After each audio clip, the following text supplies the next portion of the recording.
ಕೆಲವು ಸತಿ ಭಗವದ್ಗೀತೆಯ ಆಳಕ್ಕೆ ಹೋದಾಗ ಕೆಲವು ನಮಗೆ ಒಂಥರ ಸೂಕ್ಷ್ಮವಾದದ್ದು ಗೊತ್ತಾಗುತ್ತೆ.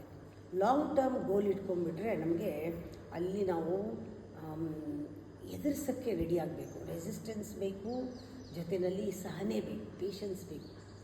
ಆಮೇಲೆ ಒಂದು ಪರ್ಪಸ್ ಇಟ್ಕೊಂಡ್ರೆ ಅದಕ್ಕೆ ಕಮಿಟ್ ಆಗಿರಬೇಕು.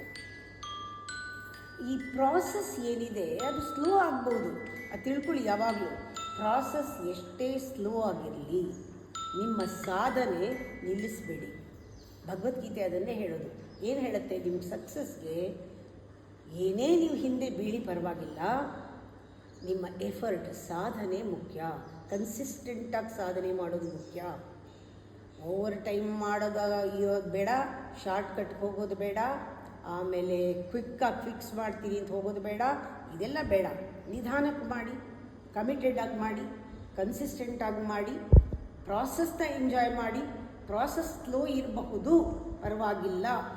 Committed to a process and purpose, ಇದೆರಡೂ ಎಲ್ಲ ಕೆಲಸನೂ ಚೆನ್ನಾಗಾಗುತ್ತೆ.